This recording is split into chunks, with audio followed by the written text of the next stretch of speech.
Hello, and welcome to Mean Street News.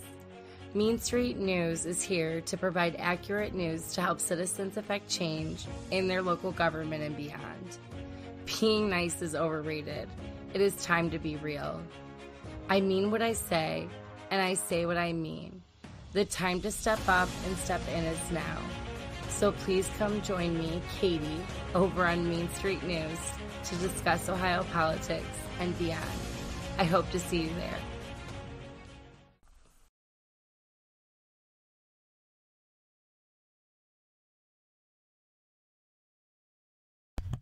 Hello, everybody. Good evening, and welcome to Mean Street News. This is Katie. If you're first time here, welcome.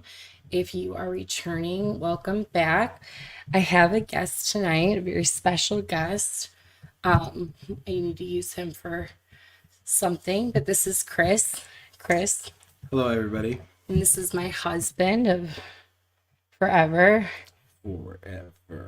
Forever. Tonight we're going to be reading the Jennifer Battistelli's deposition, interview, affidavit, something, two of them. Before I get tomorrow, I'm going to be getting into the Tomlinson timeline. Let me turn that down because it's bothering me. Tomorrow I'm going to be getting into the Tomlinson timeline. And before we do that, in order to give it enough context, I wanted to read you guys the two depositions from July 25th and September. I'll think of the date. Hold on. September, they don't say 14th, but 7th. September 7th of 2024. The first interview is with Captain Robert Vansant, attorney Ronald O'Brien, who is actually the special prosecutor in the J.D. Tomlinson trial. He was there at the interview that day, which I kind of find a little odd. And attorney Kenneth Lieux, who is Jennifer Battistelli's attorney, who offered to take on this case for free by his, good heart. Maybe for free. No, it is for free. It was for free? Anyways, he knows too much about this case. There's all sorts of forms of payment. Anyways, it's for free. I know. You knew I'm not going to be appropriate. I'll try my best. Somebody liked it. Jim Edwards, you're the worst. Anyways, so before I get into the Tomlinson timeline, I really want to read these, and I know sometimes it's boring reading transcripts, but you've already read some of them. What did you think? I liked what you were doing the other day when we were reading them, but making my... Yeah. Well, we're going to do that here and there. We're going to make it a little fun. Should we reiterate that if we thought that this was serious, we would not? Oh, okay. I should say that. J.D. Tomlinson and Jim Burge were charged with tampering with evidence. Not Jim Burge. Jim Burge was, tampering with evidence and intimidating a witness. J.D. was only charged with bribery because he offered $500 for her to go to a dinner one night. She claims that she was a victim of domestic violence, and that's what he said, make a claim. If we thought in any way that she was an actual victim of domestic violence, we would not be making light of this. But this story is so ridiculous that there's... It just...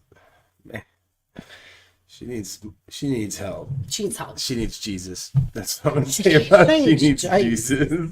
She needs Jesus. Well, we're going to just get into it here. We're going to start reading because tomorrow I'm going to go over the full timeline. Like I said, I made a binder for JD. I focus so much on the process before I get into it. I focus so much on the prosecutor's case here because of my radio investigation, my RICO for Lorain County. They tried to, I feel like, extort the prosecutor's office. They totally tried to strong arm him. Well, how about the video with his mom? And then when that didn't work, they went on to the crazy girlfriend. And then that's not going to work. And we'll just see what goes on from there. But I find it really interesting. And, this deposition is going to prove that it was part of my RICO. Because guess who they bring up here in July and September? They bring up who? Who would they bring up that's not in the prosecutor's office? That's not in the prosecutor's. That's part of my RICO has been taking the most hits. Or Well, they bring up her. Actually, they bring up more than one person. They bring up Michelle, and then they bring up Commissioner Moore. Really? Yeah, and they ask if like JD and Commissioner Moore have like met up, or if she knows anything about that, and because they were originally investigating Commissioner Moore and Commissioner Riddell. Then JD didn't do what they wanted him to do, and they started to investigate them. I've explained that to you, yes, a couple of times. But we're just gonna get into this because it's long, but it's gonna be fun. I feel like. All right. So, like I said, the first interview was on July that we're going to start here is Jennifer statement interview. That's what they called it. Jennifer Battistelli, July 25th, 2024. It was attorney Kenneth Lieux, who is representing her for free. He solicited Jennifer to take on this case.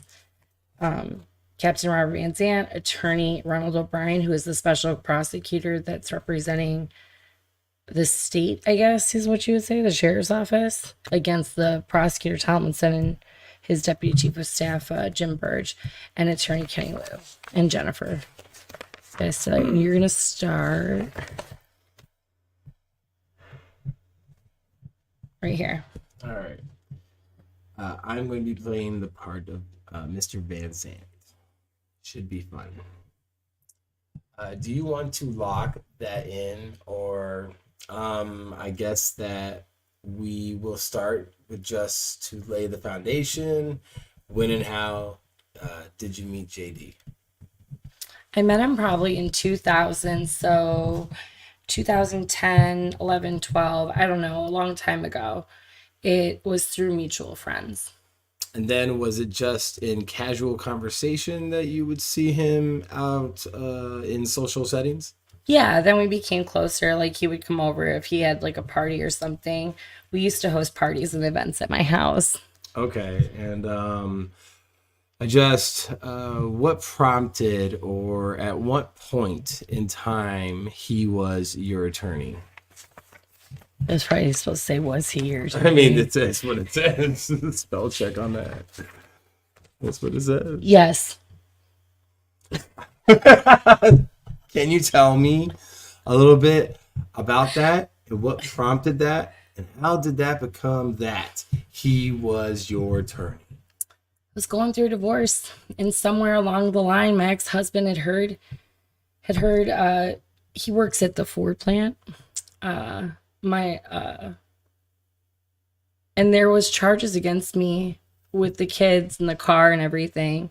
So we got into a fight one morning and I threw a fan. And then Chris, my ex-husband, calls the police and I get arrested. And then JD came to save me. So. Do you remember what year that was? That was 2019, I think. So you say that JD comes to save you. Did he step in as your attorney or was he appointed as your attorney? So I am in jail because it's a holiday weekend. It's Memorial Day weekend. Chucked a fan at my husband's face. It doesn't say that. So he shows up at the jail. My kids call him and, I tell him what happened. And he said that I will handle it. You can hire me and you don't have to pay me. And then I was just telling Attorney Lieux this morning that all of a sudden me and Chris make up and I go to court and I get a disorderly conduct. And I said, no, JD, I'm not taking that. Like I just threw a fan at his face. And he said, just take it, Jen, or else we have to go to trial. And so I ended up with a disorderly conduct on my record, even though it should have been an assault. And he was your attorney representing you for that? While he was your attorney, was it still just a friendship or did anything turn to where it was more than just a friendship between you two? We were just friends. I'm going to pause you real quick. So Aaron Knapp, when you went on your video a couple weeks ago and you were like, I'm not trying to give you credit, but you were like, they were together from the beginning. No, they got together afterwards. So here we go. Just friends? Okay. Was Chris aware that he was your attorney and just friends? Did it create more problems for you guys, or did he accuse you of messing around with JD or fooling around or anything? No. Nothing like that. No. So I guess fast forward then. We are in 2019. You start working for JD. When was that? So I worked on his first campaign in 2016. Okay.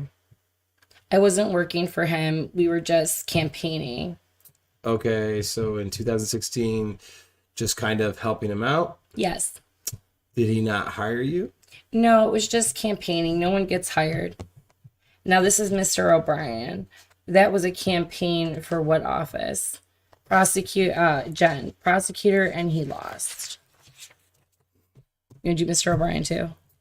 So 2016 and he lost? This is Mr. O'Brien again. Okay, well, I knew that he elected in 20, and I did not know that he had a preserved campaign. Previous campaign. Yes, then we went into the next campaign, and that was this one. Now we're back to Vansant. So going into the next campaign, you just helped him? Yes, I would organize his campaign meetings and organize them with Scotty.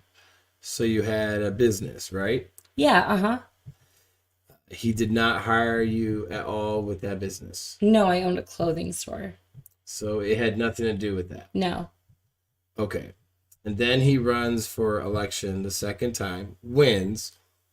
Who suggested that you start working for him? Well, I did not even know that I wanted to work for him at that time.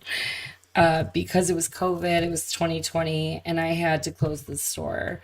We were not even sure that he was going to win because of all the stuff that happened with COVID. And wait, if he didn't 20, okay. And I was getting a divorce, and I could probably come to work for you.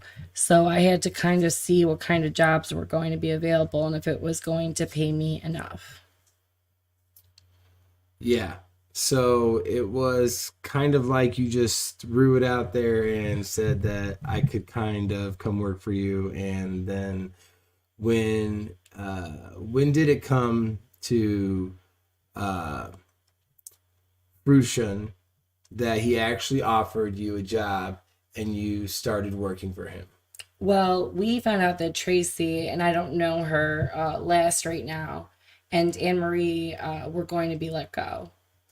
Are you talking Tracy Graham? Yeah, and first Harry Williams was going to have my position, and he went to work for 911. Now I'm gonna pause you real quick. It's Harry Williamson that they're talking about. Harry Williamson was the 911, went to work for 911 at the county. He is the one that colluded with Michelle for that CCI contract. He was the one that met up with the vendor. He was like one of the initial guys on that. So, again, JD 911, the radio 911, the sheriff Vansant have issues with 911. They right here, they're starting to mesh together. Okay. And then that position became open, and I talked to Burge about it. And well, you can have this position. Which was what? That we would eliminate Tracy and Ann, and I would take both of their jobs, basically. Combined? What were their jobs? Do you remember? They were community outreach, and one was something else. I'm not sure what they called it. I don't know what the names were. And so they just combined the two? And that is what you took over as? So she was hired. She got the job from Jim Burge, not JD Tomlinson, by the way. Just let's keep that in mind since she said JD hired. Yes. Now this is Mr. O'Brien. And were you dating or seeing Mr. Tomlinson at that time? No. Vansant. So you came into the office day one with him. Oh, sorry. We came in on a Saturday and we picked out our investigators. Yeah, we came in together. How long after you started working for him that your friendship turned into more? It was around like April, May. Of 2019, 21. 21 May. How did that evolve, if you don't mind? Well, we just spent so much time, yeah. So much time. All day at work, go to the gym, and then eat, and we were together all of the time. Okay. Was there a conversation between the two of you that you decided to be a couple, or was it kind of like something casual? Thanks for leading questions. No, we were. And then we came into the office and then told Dan Petticord that we were dating. And at first, Dan Petticord said, "Oh, you guys can date. That is fine." Because her direct supervisor would have been Jim Burge. Mm-hmm. And then came back a couple months later and said, "No, you guys are not allowed to date." And it became a thing, basically. When you say became a thing, Like back and forth, we were allowed to date and then not date. And then this time we were really like in it. We were basically inseparable. you loved him? Of course, sure, yeah. Yeah. So how did that change in terms of dynamics in the office? And Petticord comes out and says that you guys really shouldn't. Did you guys have to hide things, or? I'm pretty much a private person as it is. So it was kind of like we were not hiding, but unless we were on vacation, we really did not do much. We were kind of like home buddies. So the relationship worked until it didn't. Did you hear talks in the office about people knowing you were dating and people were like, it should not be happening like that, or, Sorry. We were kind of like secluded from the office. I mean, we would hear things, but everyone knew that we were dating. Yeah? When did it start to get really, really toxic and bad then? Probably 2021 was good. So 22 maybe. What happened? What changed? The dynamics of the office changed. We had Nick working with us, Nick Calabrese. Which I wonder if he's related to that Calabrese we went to school with. Squirrel. Anyway, sorry. Oh, I hit the button. Nothing happened, right? Shit, that thing I don't away think from- so. Okay. Here, I'll take it from you. Okay. Where was I? Oh, Calabrese. Where we went to You were school right with the here. Calabrese. Yeah, you're getting So sidetracked. he was like our friend, and that was just kind of like our buffer. And I just keep catching him like cheating. And not just with like one girl. It was like multiple women. And basically he changed. Why do you think? I guess that power got to him. And when I first started working there, I took over his bank accounts. She says this all the time. I got his clothes. I got his car. I co-signed for his car. I co-signed for credit cards. And I changed his whole life. You said that he started cheating. How did that go about? We used these iPads at our campaign and our fundraiser, and my daughters and such would sell Tomlinson shirts. So the way that they cash out were on the iPads, so we would go live on them. So we were all linked into JD's Facebook. Okay. So I picked up the iPad and logged into JD's and went to Messenger, and it was just like I was shocked. Hurt? Oh yeah. Mr. O'Brien. This is Mr. O'Brien. Just with his iPad? It was his. It was mine. But you logged in because you had authority to his Facebook. We all account. did. For campaign purposes? Yes, that's how we would like tag stuff. Mr. Vansant, do you think he would know? Oh, he doesn't know. I don't know why he would openly. You don't believe that he was aware that you had access to Messenger or things like that? I did not tell him. Okay. Did you ever confront him about it? Well, I didn't tell him. I would just say like, "Oh, I heard that you were with so and so," but I would find out through Messenger, and that would start the whole. Yes. Yeah, and other women would tell me flat out, tell me. Other women, like, I don't want to put anybody out, but Mr. O'Brien, do you remember any of the names of them that would have said something to you? I don't want to answer that. So, so you did a lot of posting on social media. Was reference that to the funeral fundraiser? Does that help? The fundraiser is the reason why, like, I feel like it was funeral day.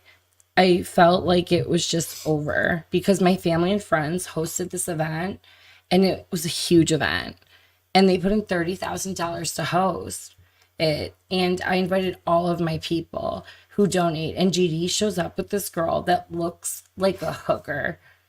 And they were all like, "What is going on, Jen? What is going on?" Well, Go on. well, it is it is the girl, and she has 4 kids, and I have 4 soon too. You have 4 kids. Jesus. And they know that JD is not a dad. So like they're using this other girl. They're uncomfortable on who I say he is and who he is. And they were going to donate again. And it was just like, I know now that I wasn't mad about the girl. I was just mad because it wasn't something that we could celebrate. Because the next day when I came into work, he was like, "Why didn't you say hi to Katie?" And I'm like, so we fought about that. And so it was us, just like a team. I raised him $50,000 Where was the fundraiser at Parker. And when you say Katie, is that Katie Jean? Uh-huh. Mr. Lieux. That was April of 2023. Mr. Lieux. It's Lieux. That was April of 2023. Yes, who he lied to me about forever. Mr. Vansant. You suspected or knew of her and he had been lying about it? Yeah. And you said that you asked him about her before? Where am I at? Oh, it was ongoing. Yeah. Was there ever a confrontation between you and Katie? No, not until like this year. This year, 2024? Uh-huh. Do you mind talking about that? Or GD would not leave me alone. One day he gets obsessive and he called me like 100 times. And he called me until 4:00 in the morning. And I could not sleep. And I woke up the next day and I went to Katie's house. And JD was pulling out. And I was like, "Don't." You've heard this part. I was like, "Don't." I bet he was pulling out. He was trying to get his that. Sorry. That's usually the trick. Okay, let me finish this. Sorry. Oh, man. I was like, "Don't. Leave me alone. This is where you want to be. Leave me alone." And she comes out and she's like, "So this is really like," and I said that he will not leave me alone, even though I'm at your house. So she wasn't even aware that JD was trying to contact you? Yeah. And then somehow me and JD get back together and I catch him at her house like 3 days later. And it was just like, it was a whole back and forth thing. Toxic. Yes, it was pretty bad. Mr. Brown, now... Mr. O'Brien. You do me O'Brien. Mr. O'Brien. Now, that is this year in 2024. Yeah, uh-huh. Okay. And you left through the prosecutor's office in August of 2023. Uh-huh. And you continued to see him after that. Uh-huh. Okay. Mr. Vansant. I know that we are jumping around a lot, and it's hard to get all of this in one little bit. I know. And I applaud you for going through this again because you keep reliving this and hearing it over and over and over again. And I know it's hard. I know this will be the last time that you have to go through this in terms of timeline and stuff, because it's taxing. I know it is. Uh-huh. But we do appreciate it. But let's get back to you still working for JD now. It starts to get toxic. The relationship, and certainly changes dynamics in the office. And when does your relationship start to get really physical with him, where he is physical with you? Isn't that what they've been doing in their relationship? I don't even know. So they've been getting physical with each other. I'm sorry. So you gotta speak a little soft in this. You're gonna kill. I'm your naturally ears. loud. Everybody, I'm sorry. Yeah, I am too. That's why I talk like this when I'm on here. It's not my real voice. I'm usually like. So you're saying I should talk like you? Yeah, do my customer service voice. Hey guys, how's it going? Yeah. You like my voice. Anyways, so the fights would just get worse and worse at work, and we would argue, and Judge would come in to try to come into his office. Uh-huh. You were in JD's office? Uh-huh. Like a referee, I guess, between us. Mr. Lieux, when you say judge, you mean Jim Burge. Vansant. Okay, Mr. Lieux. Just to be clear, Mr. Vansant. Yes, clear.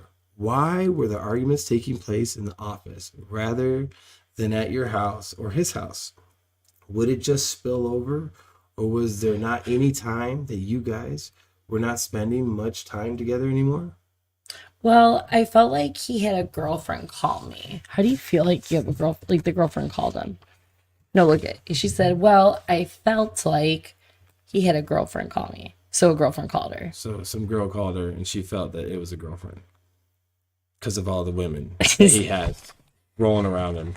Then I would turn off my phone, but then I had to go to work in the morning. And then I would get to work. JD is furious about like turning off my phone. Basically that it would be the Monday fight. Okay. So it was bad enough, the relationship, to where you guys were not doing anything socially. But obviously you had to go to work because you were compelled to be there. And that is where it would spill over. The arguments and stuff would be there. Yeah. And then I would forgive him like by like Wednesday. And then we would make up, get back together. And, it was just like, a cycle. Where does his rage come from? And why does he have control over you?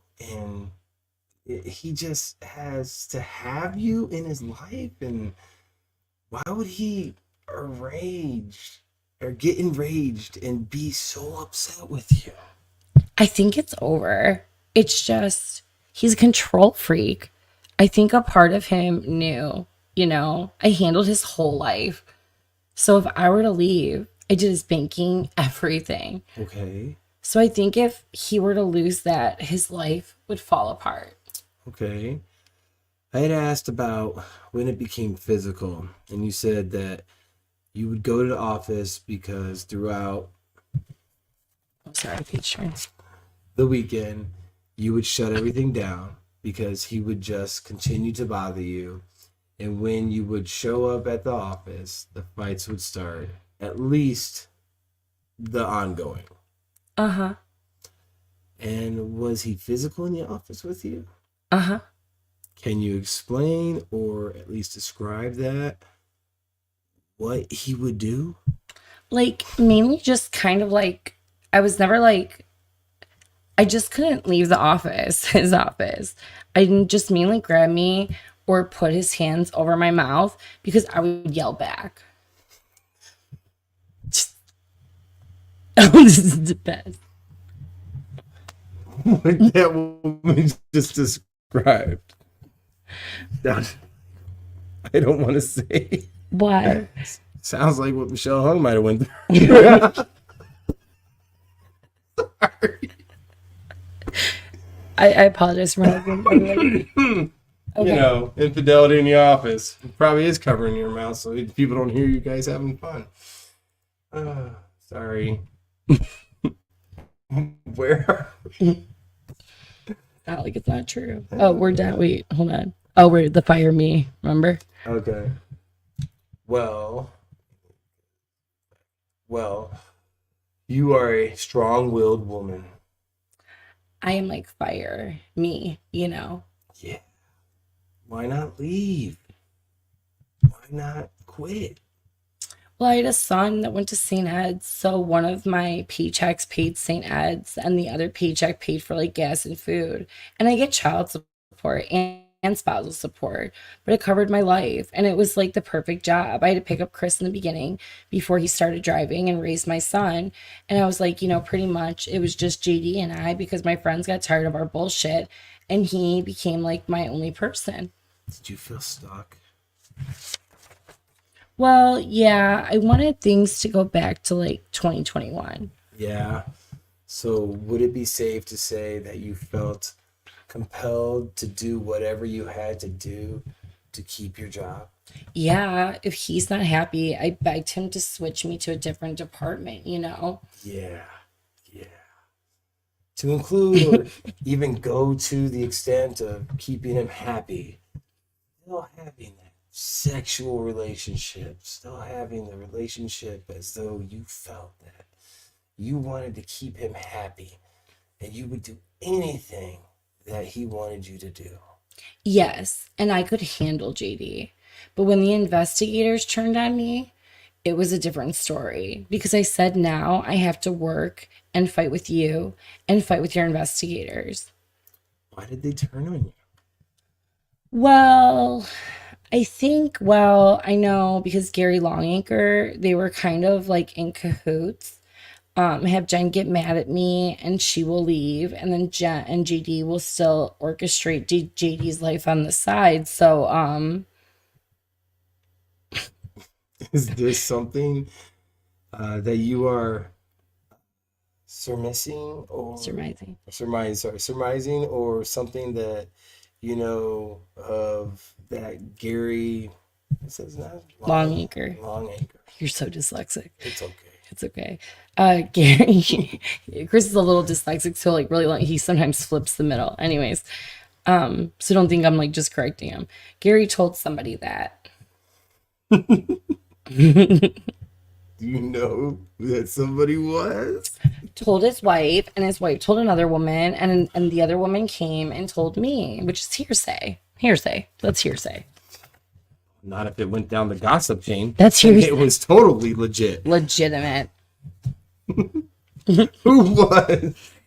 And it doesn't even make sense because even Rich was like, JD, Gary is messing with Jen. You need to put an end to it. This is crazy. And JD said that I am going to handle it. And I'm going to handle it. And Rich was like, why does he keep letting Gary do all of this shit to you and take control in his office? And then, come to find out, it was because Gary was trying to get rid of me for JD. Maybe I am wrong, but wasn't there a time when Rich was your supervisor? Well, that was the whole thing. They kept switching around as to who I was going to report to. Wait 1 second. So I want to just stop right here. I'm going to make a quick comment.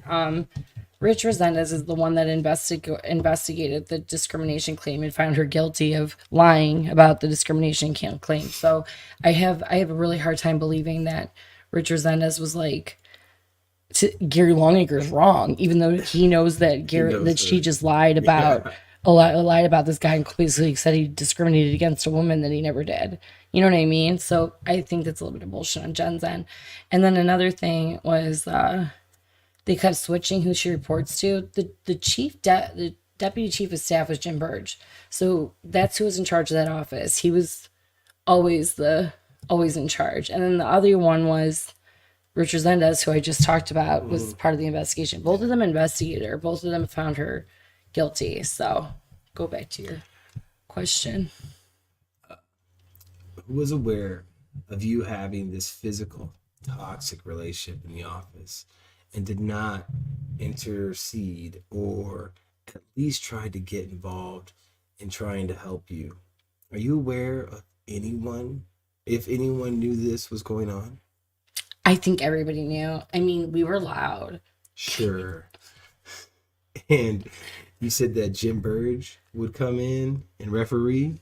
So he was obviously aware that either something physical was going on between the two of you, or at least there was something toxic enough to where it wasn't a conductive work environment. Yeah. And he did nothing to help you? Well, he would try to help. By what means? Like, JD, come on, let's work through this. You know, you and Jen love each other. You know, I know now is Burge's tactics, because if I could handle JD, Burge could do whatever the hell that he was doing. So, Mr. O'Brien, were you seeing anybody else during this whole time frame? no, I was never allowed to talk to anybody. JD went through my phone. Mr. Vansant, those were his orders. Speak to me without having a bitter term. It seems like he was trying to control you. JD was involving you. Yeah, I had one of the police, Mike Walker, like my picture on Facebook, and we argued about it for 3 months. But you could not control anything that he was doing. Right. Have you ever caught him with other women while you were supposed to be together? In bed? In general, whether you caught him with somebody or in a car someplace, conversing. No, I would not catch him. Aside from the office, with things being physical, were you physical at home or anything?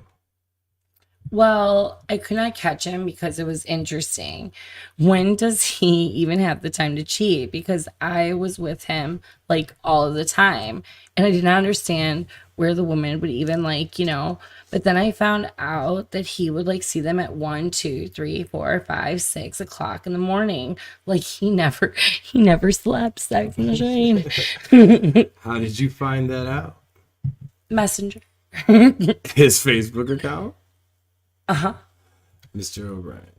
And you said it was more than one? There were others. Mr. O'Brien. More than one woman that he was seeing besides you? Oh, it was like 10 at a time. Mr. O'Brien. Okay, Ms. Finnan. What? So you ended up resigning? What led to that? Your resignation? The whole thing started with Lisa Barrios. There was a position that was opening for a victim advocate. And I was like, she would be a great victim's advocate because she lost her son. And we were talking about it in the office. And at the time, Gary Longacre was kind of like a victim advocate. And he's like, no, he's got to go. I don't want her over here. I cannot stand Lisa, blah, blah, blah. And I called Petticourt in and I said, we need to hire within. She was the fucking community outreach coordinator. She didn't know like she was HR. This chick was a community outreach coordinator. She was not HR. She had nothing to do with hiring people. Like Lisa, she is educated, and there is no reason why she cannot have this position. And Petticourt said that I stand behind her. She's a great employee. Gary fought it. Me and JD fought about it, and they even interviewed other people. Lisa gets the job, and Gary wants to hire her for less money. And I was like, hell no. And we fight about that because she has nothing to do with that. She's not HR. Then I find out that the victim advocates have their own offices and Lisa's desk. She is like, I'm not allowed. And she just said, I'm not allowed. So I told Petticourt that, and I'm like, Gary is flatly discriminating against Lisa Barrios. Petticourt tells Gary. So then me and JD are fighting about it. And I'm like, I was upset that they were treating Lisa that way. And Gary writes me up and the judge has a reply for the write-up. And I did not know that any of this was going on, by the way. When you get a write-up, does your boss tell you like they're investigating you for a write-up, or they just bring you in like, we found this? They kind of bring you in and say, here's a write-up. Yeah, they don't like, And hey, Jen, do we have your permission to write you up? Like, can we tell you about this? This chick was a community outreach coordinator. She's acting like she ran the fucking office. She did not. And so I go to Gary's office. Okay, so hold on. I did not know that any of this was going on, by the way. And I find out that Gary writes me up, and I go to Gary's office, and me and him get into an argument. And then I go to JD's office, and me and him are arguing about it. And then we get into a physical altercation. In his office? Uh-huh. And so what happened? Can you describe what happened? It was bad, kind of. He grabbed me and threw me on the couch. And then he was basically like, he was shaking. I hate you so much. I know. Anyway. Okay. Yeah. He was shaking. Okay. Threw you on the couch. Yeah. He's shaking you. Yeah. Okay. That's I said my line. Okay. Mr. O'Brien, and that was August 16th. I hate you. And that was August 16th of 2023. This is Jennifer. So I texted Judge, and what is he going to do? Throw me out the window next? I can't go back. It's too far. The whole thing is. On that same day, you texted Judge Burge. That was Mr. O'Brien. Uh-huh. Mr. O'Brien. About the incident. Uh-huh. And in that, did you say that he physically attacked you? I sent him a picture. Do you want me to tell you exactly what I said? Mr. O'Brien, yeah. I said, Judge, I am sorry. Because he sent a thing that he said that I was like in a tremendous sense of loss. And I said, sorry you feel that way. The job, and then inaudible. Me, my whole life. And now I don't see how I am going to live without him and my job. I had to leave. I had to get away from GD. We got into a physical fight Monday at my house, and now he put bruises on my arms. I need insurance. I need the money. I need my job in GD, and I just sent him pictures. Mr. O'Brien. And what date is that? August 17th. Mr. O'Brien, August 17th. And I see some of the pictures. I think that Mr. Lieux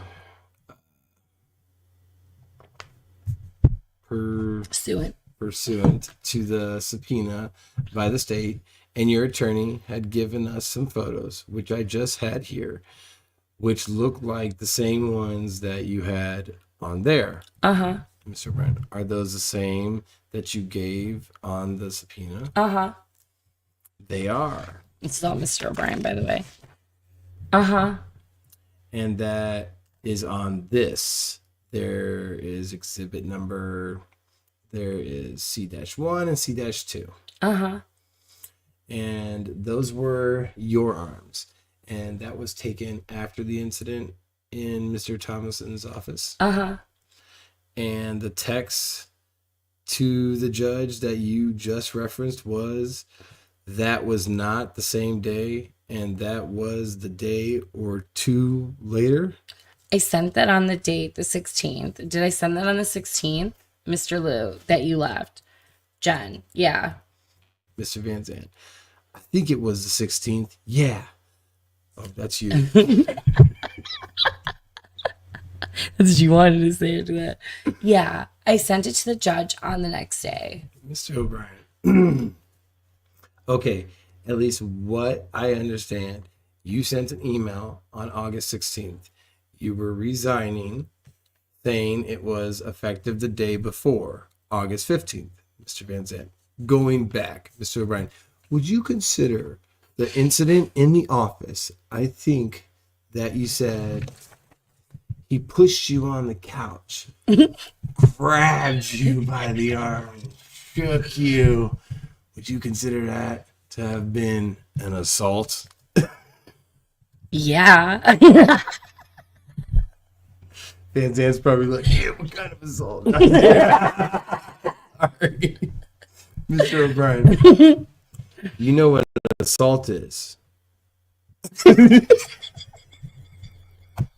Go on. Come on. We're just bad in the head right now because it's getting late. Yes, no. Yes, no. Well, she knows what one assault might be. She doesn't know what the legal word assault means. Yes, no. Mr. O'Brien.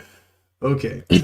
and at least on the EEO form, that there was an effort by the prosecutor's office to fight that becoming a release on a public records request. It's 2 pages that they were able to get, and we got that form, the state auditor, and I believe that came from Mr. Lieux as well on the subpoena form, or from them, on a subpoena from them, on page 2 of the EEO complaint. And this goes back to being signed by you on October 10th. Mr. O'Brien. Down there, that is your signature, isn't it? Yes. Mr. Vansant. In page 2, it says here, August 15th, they met Tomlinson with concerns and discussed how the office was reacting to your sincere discrimination complaint. And he yelled and grabbed you and shook you and leaving bruises. You left the office and resigned out of fear for your safety. That's a leading fucking question. It's the whole thing is. And you felt that constructively discharged. You felt that constructively discharged you for raising the concern about Lisa and also ending a sexual relationship with Tomlinson. Is that part of your inaudible complaint? That was all leading, by the way, Vansant. If you see this, you led the he's crap watching. out We of know that. he's watching from the next thing. He's watching. Believe me. Remember the next interview? I can't believe the lawyers were like, shut up. Well, that's okay. Before I go on, that's my other question. She just says, yeah, by the way. That's my other question is her attorney doesn't tell her to shut the fuck up, like, ever. Maybe He that's sick of actually, her. listen, her attorney helps me in Zant, though. I mean, well, Anyways, yeah, maybe they're buddies. that's right. That's what I think. Yeah. And all of that is true, right? Yep. You signed that back on October 10th. For your then attorney, Jack Moran. And along the line that I read in the Lorain newspaper that Mr. Tomlinson said that he did not sign this and you did not see this and that Mr. Moran somehow created this, that is not true, was it? GD has this way of saying, like, for hours we would discuss this. Well, Jen, you don't actually write it. Did you write that? Did you get out a pen? Did you write that? And I said, no, I did not write it, JD. I did not have a piece of paper and a pen. Well, then he's like, well, like, you did not write it. Well, okay, I did not write it. And he's like, well, you did not write it. So when we would go for hours and hours of him trying to convince me that I did not write this thing, I did not write it. She didn't write it. Which about 7 times she said she didn't write it. Mr. O'Brien, well, it's typewritten. Yeah, I did not type it. I did not write it. I didn't. So she's fucked herself, yeah. Mr. O'Brien. But you reviewed it before you signed it, and it was accurate. Yes, but at work one time, there was a stack of papers that my secretary gave me, and I signed them. And he was like, you signed papers, Jen, and you did not read them before in the past. So you have a past of not reading what you write. And I said, okay, JD, that one time. So he would be like hours of the same narrative that he wanted the public to believe that I signed a blank document, which I had in the past. Brian. But it wasn't this one. Yeah. We're just going to elaborate. It wasn't that document. And no, I did not write that, but Vansant. But you, he freaking Mr. interrupted Lieux, but Attorney Moran prepared that and his staff. Right. Mr. Lieux, based on things that you told him. This is her attorney, by the way, questioning her now. Oh, he cut her right off. Oh, yeah. She could shut up. Shut the fuck up. Right? STFU. JD came over and argued with me that you told me that you did not write that. And I'm like, well, I did not write it. It's like the 12 times she said I didn't write it. I feel like she's telling him, like, duh. Like, I didn't write it. We were talking about this for hours. Yeah, I just said you sexually harassed me, but I didn't write I it. didn't write that. Though. Yeah, I didn't type it. I didn't have a pen or paper. I did not hear Samar. I did not on a train. She used her mind powers. She willed it out the paper.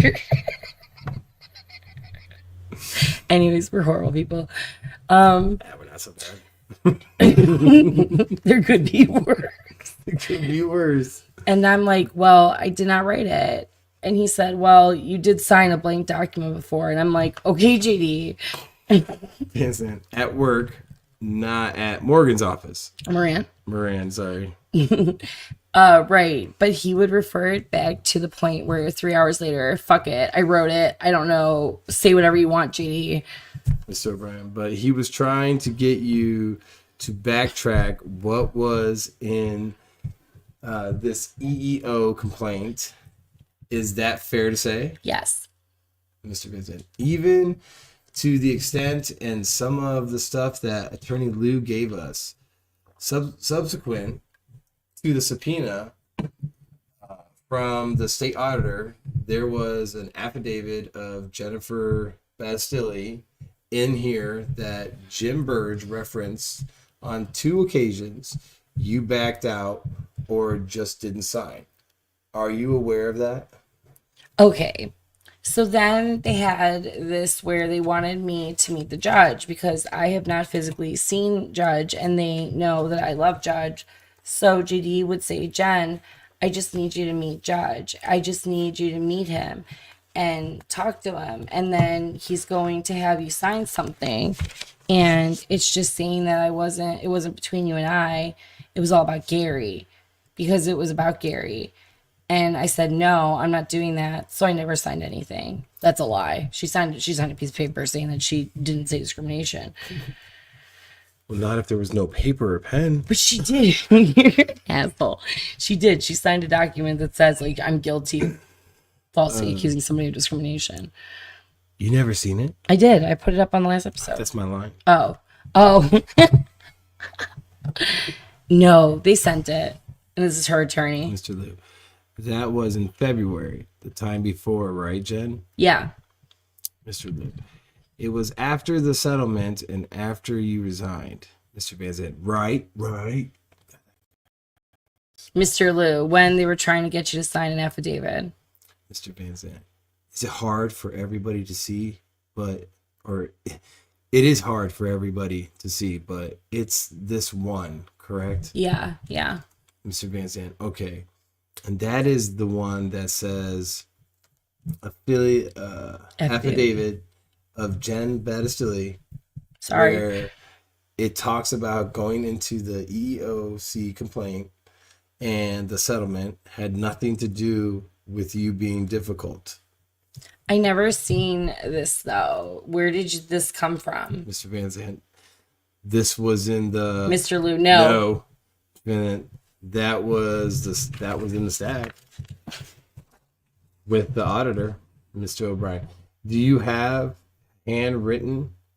There was a handwritten here, Kenny. That was all with this. Mr. Lieux, I'm not sure. Let me see. You know what?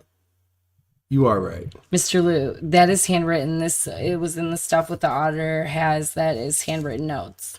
Mr. O'Brien. Yeah, Mr. Vansant. This is it. Parts of the petition. So you are right. Mr. Lieux, she has not seen that. Jen, can I see it? Mr. Vansant. No. Okay, no. Mr. Bryan, this is it. What I was referring to. The 2-page dark copy of Jennifer Battistelli to James Burge. And it's about a page and a half handwritten. Judge wrote that. Mr. Vansant. That is the judge's handwriting. Yes. And that was presented to you to sign. No. She probably would have signed it. Or they wanted you to review this and they wanted to type it up in an affidavit. Is that what it says? Yeah, he would write it up, all of our stuff, and then I would type it and sign it. Okay. So this was presented to you by Mr. Burge? Judge, yes. At what point in time? That was during the whole Gary thing. back when you were still an employee, when he was investigating it? Uh-huh. And you did not sign this or type it up? Uh-huh. And it wasn't, tell us why you did not sign. Because I was mad. And I was like, this is... Mr. Bryan, it's not accurate. Yeah. Okay. Mr. Vansant, we have one here.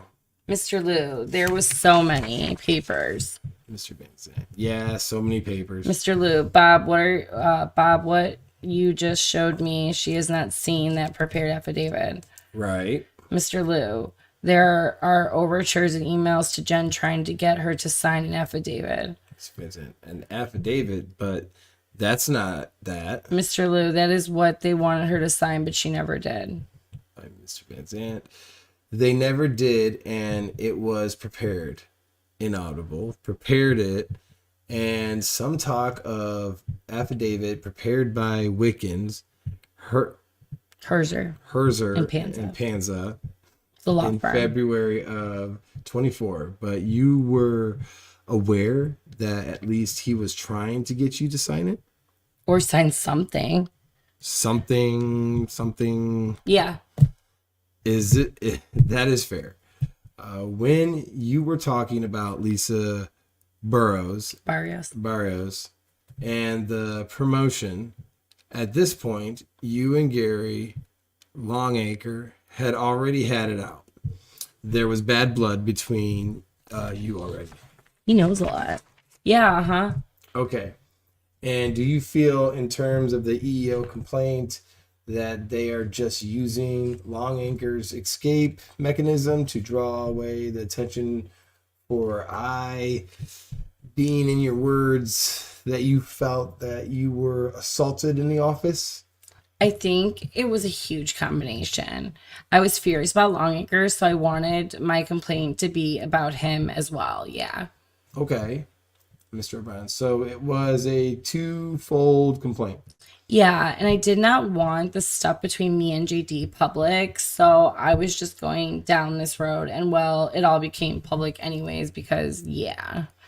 So intentionally, you were okay making it look like it was an EEO complaint with Longacre because you wanted to keep it out of the public eye. Yeah. The actual relationship and that is why we signed the NDA, and then JD writes the article. Kind of turning it on you? Yeah. Making you as the aggressor and turning it on you? Well, the article makes it seem like that, yeah. And now down the road, he's making it seem like you are the person. Yeah, because he cannot convince me. Now he's going to go the other route. He's against me. Mr. O'Brien. So was it your feeling that the settlement was negotiated to address both an EEO retaliation complaint because of Lisa as well as JD's assault, even though it wasn't specifically mentioned? Does that sound right? Mr. Lieux, say that again. Mr. O'Brien. The money that was paid by the county, what did you understand that was for? For retaliation because of the complaint about Lisa, or was it also for the incident in JD's office on August 15th? I think it was a combination for me leaving the prosecutor's office and everything that happened. Mr. O'Brien. All right. And that would include the issue with Longacre as well as the issue with JD in the office? Correct. Mr. O'Brien. Okay.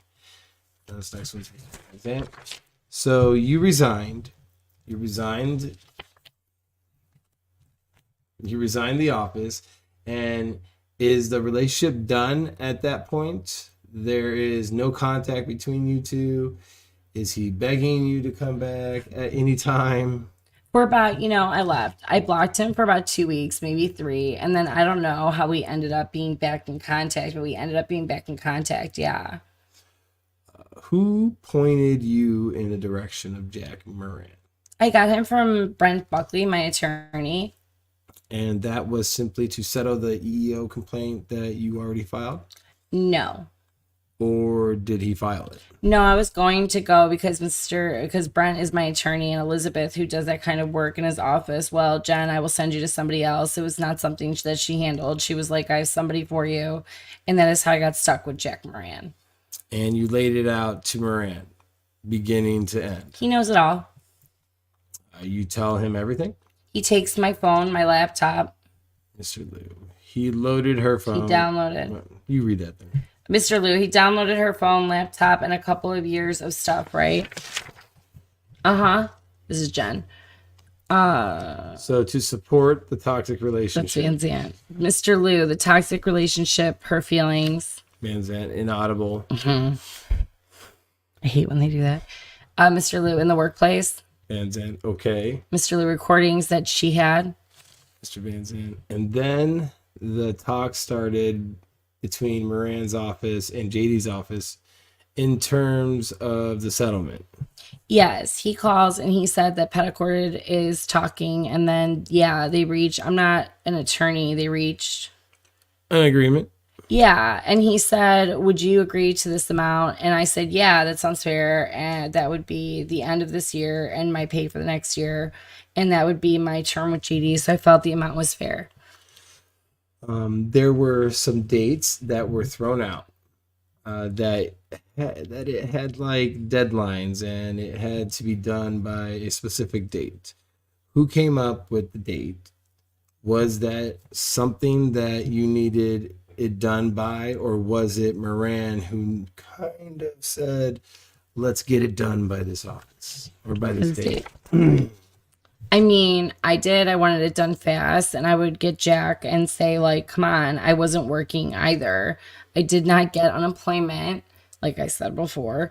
So I needed a resolution. I needed to move on. So, Mr. Lieux, is that reflected in the email? Mr. Vansant, yes. Mr. Lieux, where Moran tells Petticord needs to be done by October 17th. We are not waiting, or we're going to file charges. And that was the EOC charge, correct? Jen, Mr. Vansant. So when he does determine the charge, that is the EEOC charge. Did you explore the venue or the avenue of criminal charges like assault or anything like that? Would that ever cross your mind? I did not realize that JD and I were in such a toxic relationship. Until you were out of it. Yeah. Yeah. Prior to the settlement being approved across the board, settled through the commissioners on requisition. What can you explain upon, or at least talk about, that you are aware of? Any agreements, or how did that work? I had information of a point in time where JD and Jim Burge go across the street and talk to Dave Moore. Vansant found a way to bring up Dave. Whatever conversations that they had, I don't know. And sometime JD reaches back out to you and said, it's done. We are good to go. Can you tell me anything about that? He said, Jen, I have to talk about Michelle. Michelle hates JD. So to be Michelle, he's like, I got to get this going, and I got to tell the commissioners what happened, what is happening, what is going on to get it settled. And at that time, me and JD were not fighting about it. We were just kind of like, I don't know, I can't explain it. And then he just said that. Mr. Lieux, had the dollar amount been agreed to at this point? $100,000 amount? I think that we agreed that was from the beginning. Mr. Lieux, that happened pretty fast, the agreement. Yes, because it would be my pay, basically. Because at first they wanted to leave me on payroll, and then they had all kinds of other things that they wanted to do. And I said, no, I'm not going to be left on payroll and come in. And they had all these kinds of different... Mr. Vansant, why do you think that he wanted it that way? For the options on what they wanted to do. Did you have an explanation for that? Mr. Lieux, the first settlement agreement is crafted that way, correct? Jennifer, yes. Mr. Lieux, talking about keeping you on payroll and you come on a Saturday. Jennifer, yes. Mr. Lieux, and getting paid for so many weeks kind of thing. Jennifer, yeah. I said that I'm not doing that. Mr. Vansant, did they have a conversation with you in person or over the phone? Over the phone. He calls you and tells you that he has to get it approved by the commissioners and stuff. And is there a conversation, a follow-up conversation about where he tells you it has been approved? Was that conversation where you at Anytime Fitness? Maybe. How would he even know that? Like, that doesn't even say. How would he know? He doesn't even talk about Anytime Fitness anywhere prior to this. He's creepy. Should I do a I should do a creepier voice.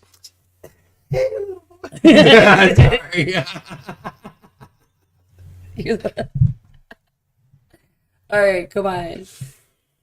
I don't even know she's at Planet Fitness though. Like they It's Anytime Fitness. Anytime, whatever the fuck. Because she's available anytime.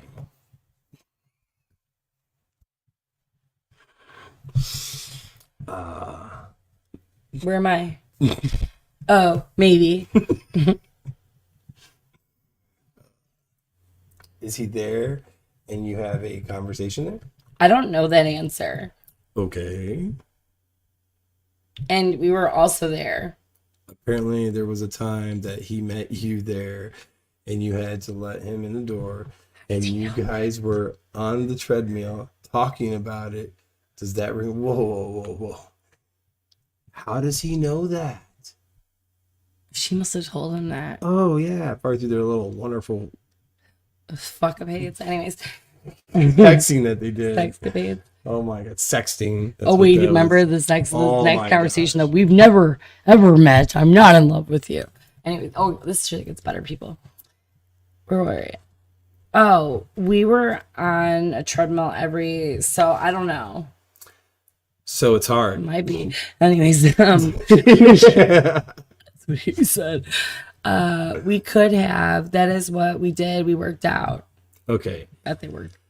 And well, like Michelle said, they're shaking and couch throwing and hand. They just didn't have a room like Michelle and Harry. So nobody hears. They just need that soundproof, tent-proof room.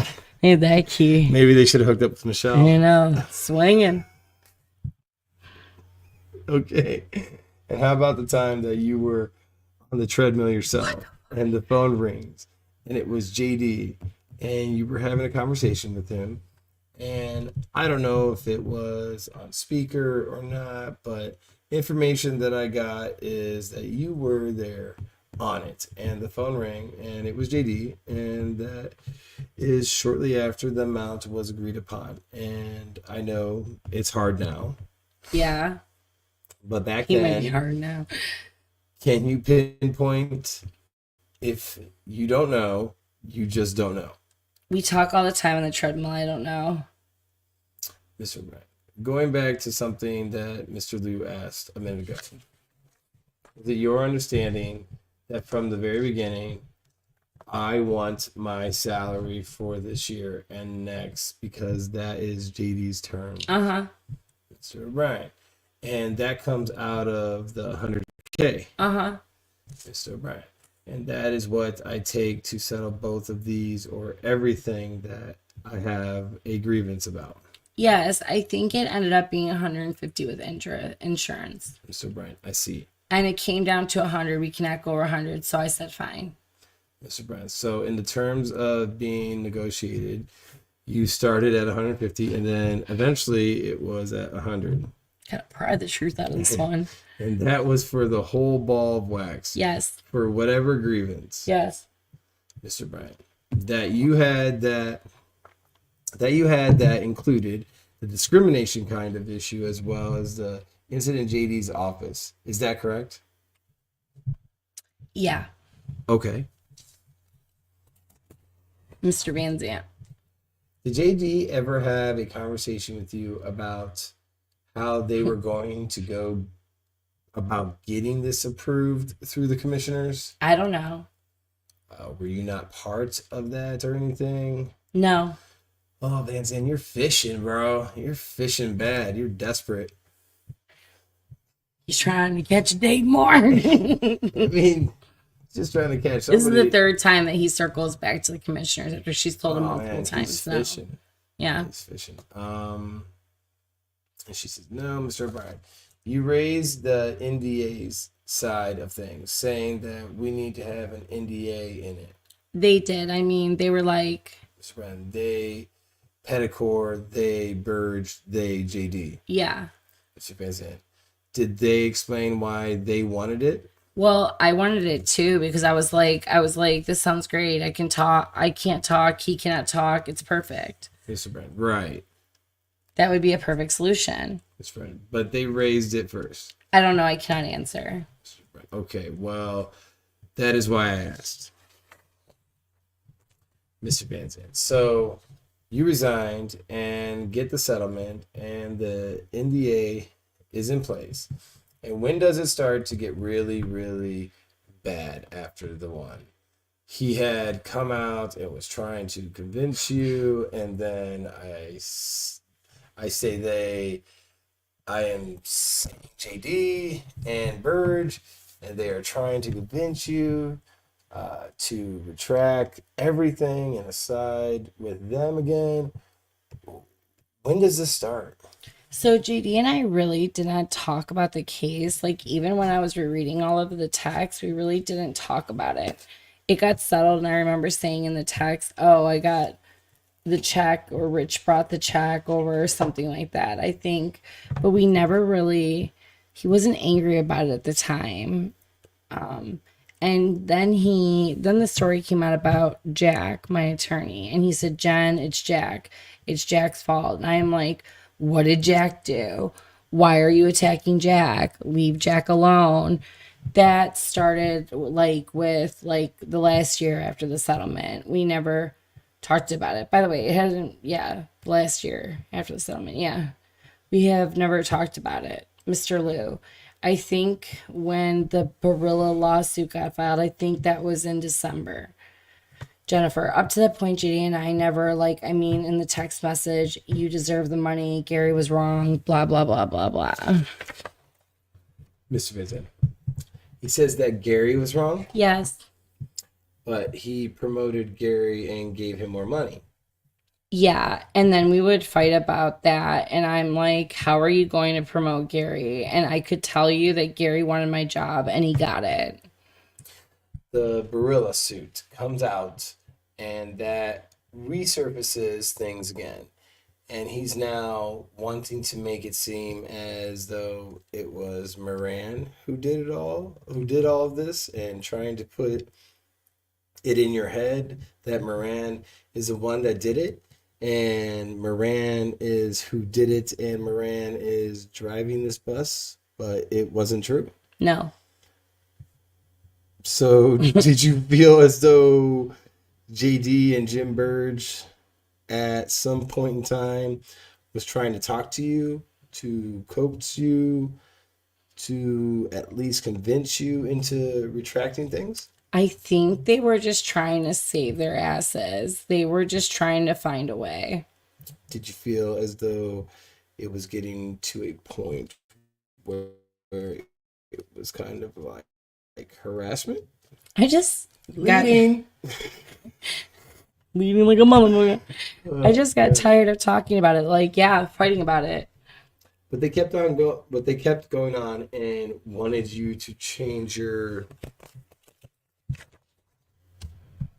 Yeah. Even to the extent that JD would come over to your house uninvited. Uh-huh. Mr. Bryan, did you consider yourself broken up at that point in time? Like I told Ken, we would break up every 3 days. So Brian has an inaudible, and Mr. Vansant, but you were certainly not on terms like you used to be, but you were cordial. It's hard. it's hard for me to explain because I come from such a traumatic childhood that not talking to JD was worse than the abuse, because at least the abuse I could handle him. I knew it was coming. Not speaking to him and blocking him triggered the abandonment part of me. So that felt worse. I would rather deal with the abuse. At least I know that. So I would take him back every time. Mr. O'Brien, at what point do you think that you're done over with completely inaudible application a couple months ago? Oh, that was her. Sorry, Jen, God. inaudible application a couple months ago. Mr. O'Brien, well, today, do you consider yourself... Well, now, because this is the longest that him and I have not spoken to each other. Mr. O'Brien, when was that? The end of May. Mr. O'Brien, would you consider now that you are broken up? Now we are broken up. Mr. O'Brien, and you would say that you were broken up since the end of May then? What was that? You mentioned... Did she just have, like, excuse me, a squirrel moment? No, I think he just want to answer it. You mentioned, Mr. O'Brien, you mentioned the end of May. Would that be the point, the end of May? Guys, hold on. You mentioned the end of May. Stop yelling. Sorry. Would that be the point, the end of May, since you have not talked to him? Would you consider you were broken up as of the end of May? Yes. So Brian's probably like, oh my God. Mr. Brian. But prior to that, were you still off again and on again? The cycle of abuse, yeah. Oh God. Miss Vansant. He just said, oh God. And like you said, that was just a cycle. And it's going to take some time. And he knows that he has you on a string. Would he use certain triggers to pull you back in? Well, yeah. What would happen in the end, Katie Jean, because he would go from her to like within hours, I would catch him and she would catch him, and we will get on the phone and I would be like it, because it became like this whole thing. Okay. You mentioned Katie Jean. Was there a confrontation between the two of you at the gas station? Uh-huh. What gas station? Why does this guy know so much already? There hasn't even been a mention about a gas station. Look how specific he is. Mm-hmm. He's very specific on his question. And he know, but it's not specific. Like what question? Like look at every question he's asking. He's leading to an incident that he knows on about here, that they haven't even discussed. Yeah, but he apparently knows about it. It's like the treadmill. Oh, because he's been texting her on the side. Or calling her. I got two phones. The other one bitch is one for the load. I got two phones. One for the chick. Better check his locker room at his job.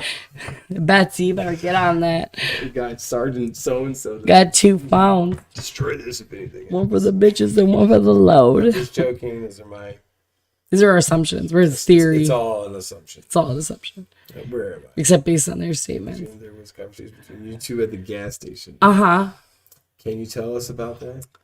I was pumping gas and she pulled up and I don't know how the conversation started. And I was like, Katie, I never thought that you and JD was together. Him and I did everything together. I was like, we spent all the time together. We were on the same bank accounts and buy cars together. We redid our house together. And he's like my boyfriend. And he prances you around sometimes. You got 4 kids. He's never going to blow up a bouncy house and go to Disney and do these things with you. I am like, how? He doesn't like kids? No, he hates kids. But you have kids. But they're gone. They're older. I'm old. Sorry, you shouldn't say I'm old, but something that he doesn't have to worry about. Yeah. Mr. Brett, what was her response to that? She was like, I just don't know about you. I don't know that you were, he lied about you all the time. So she basically just lived in the same life that I did. It was just like reverse, basically. Mr. Vansant, you said that the guys have the same bank account. So your payroll and his payroll check would go into the same, Well, not the same bank account. but had access to it? Right, right. Mr. Bryan, when was the incident with Katie Jean that you just described? This year. Mr. Bryan, this year, okay. Mr. Vansant. And then you talked about this year having a confrontation going to her house. Was that a conversation captured on the doorbell? Yeah, she did. But you were never physical with her. No, and I was telling him, like, basically, you're caught. You're done. Stay here. Stay at Katie's. You could stay at Katie's too. You stated that you did not have any contact with him since May, whether it's in person or him trying to get a hold of you. Can you tell me, there was an incident where he was parked down the street in front of someone's home and parked behind houses and around your back door. Uh-huh. Was he uninvited at that time? Uh-huh. Were you scared? Yeah, I mean, he used to come over, like, whenever he wanted. Always at the back door? Well, my bedroom is at the back door. It's a sliding glass porch, my back door. Why he kept coming back. When he would come over uninvited, he used the regular front door just like a normal person. Yeah, but when he came to the back door, my son wouldn't know. So he would do that to avoid your son because your son is upset with him? Yeah, my son hates him. Because of him assaulting you in the past? Or just the hell, like, yeah. Okay. Let me pause this for a minute. Thereupon, the tape stopped because they have to get their story straight. You're fucking. We have to now do a attorney-client privilege conversation and stop this. Can you get it together, please? For the sake of all of our careers.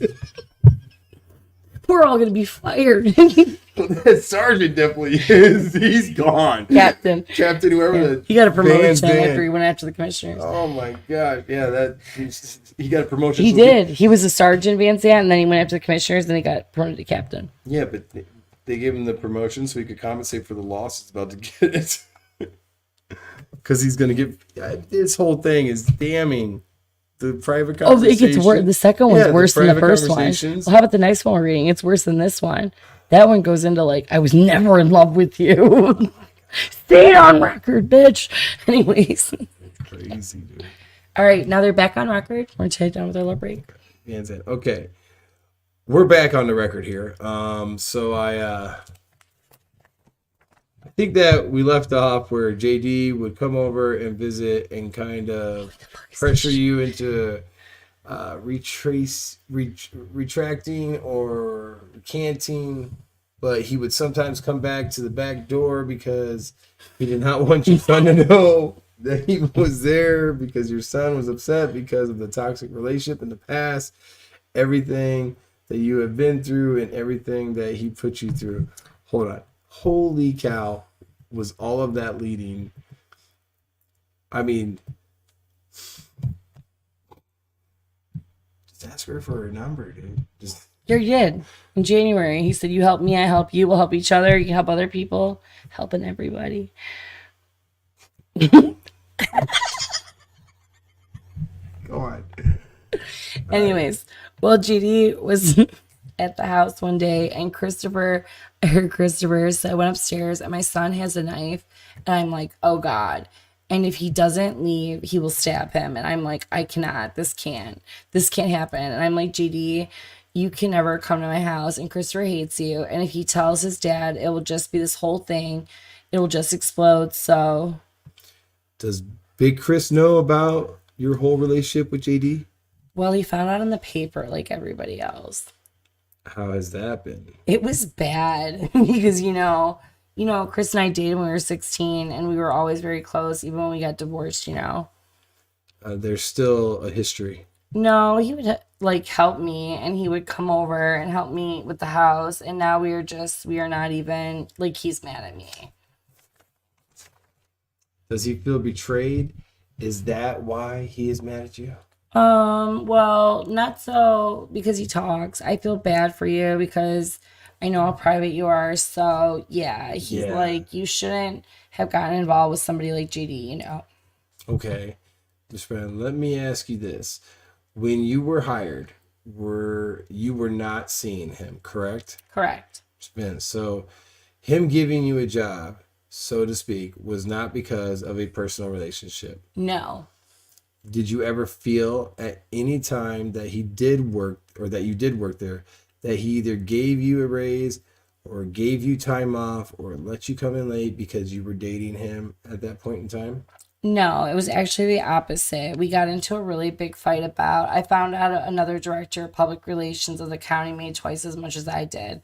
I have a degree, and I was like, I need to get paid more. And he was like, I cannot give you $1 more because the people are going to find out that we are dating. Bullshit. She got raised and she got bonuses.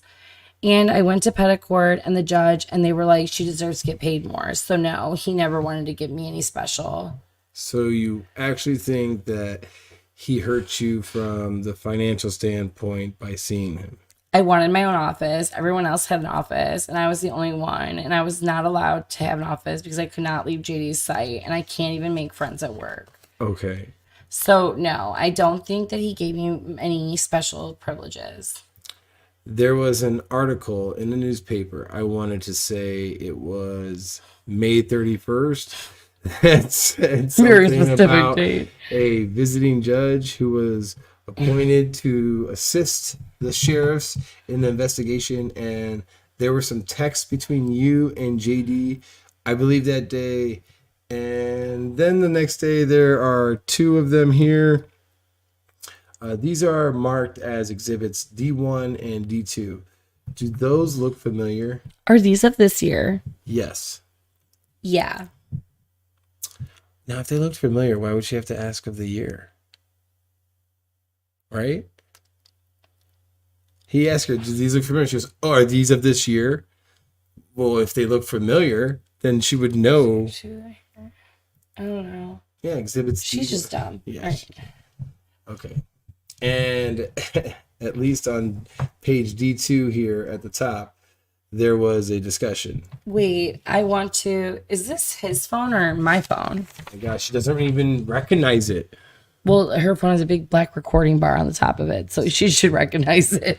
Well, up here, this is yours, and this is yours. Oh, this is his phone. Mr. Lieux, his phone with your name coming up. Jen, right. Mr. Brian. And he is in black and appears to be in the dark, I think. Yeah, that is true. Mr. Brian. And these are texts between you and him? Uh-huh. Mr. Brian. And when he says up here about his life being over, be it prison, Jesus, what did you take that into content of your discussion with him? What was that about? I put up a post on Facebook saying that any man that abuses women should go to prison, and he wanted me to take the post down. Okay.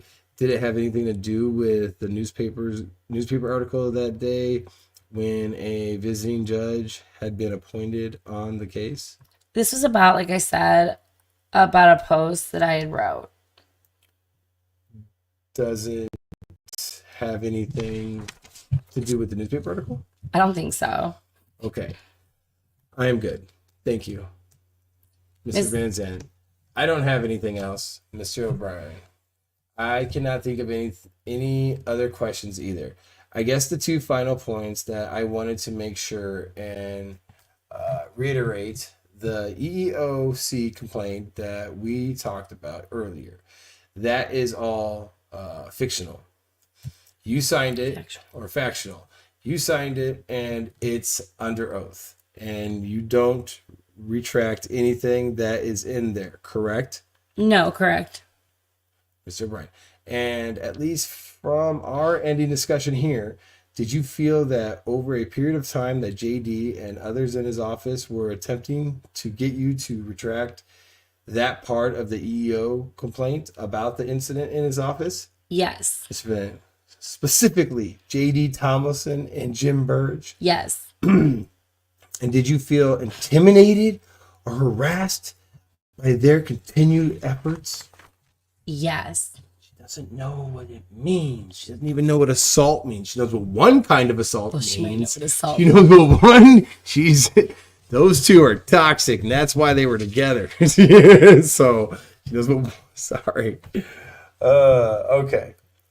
Somewhere along the line, I think in that affidavit, you said that and that goes back to October, you said that you resigned because you had fear of your safety and security. Mr. Bryan. That was true then. Yeah. Which JD? No. Yeah. Which JD was like, well, nobody is going to believe you because we got back together afterwards.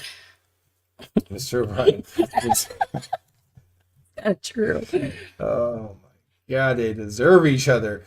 Was that your feeling either this year when you felt harassed and intimidated when they were trying to get you to withdraw your... Yeah, well, what was he going to do? Throw me out the window next? Mr. Bryan, well, I guess you probably have heard the words intimidation of a witness.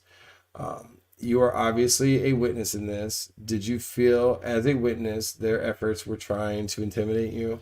I think that he wanted me to believe that he was still in love with me, so I would side with him, yeah. Mr. Bryan, okay. I cannot think of anything, Roberts, anything else that you want to put on? Mr. Vansant, I don't think so. Okay, well, I appreciate the time that you took to try to meet with us, and it wasn't a happy hour, an hour and a half, and keep revisiting the issues. That's her. Where does this go from here now? Mr. Vansant, I am going to stop. I'm going to stop the tape. Mr. O'Brien, it's 11:55. Mr. Vansant, yes, 11:55. All right. That's the first one. Yeah, we're gonna do the next one. Yeah, we're gonna take a break real quick. I'm gonna end this live and we'll be back shortly. Okay, so you guys are gonna have to find us and meet us because if we do it all together, it's gonna be way too long. Nobody's gonna listen to it. So I'll be back here shortly, you guys.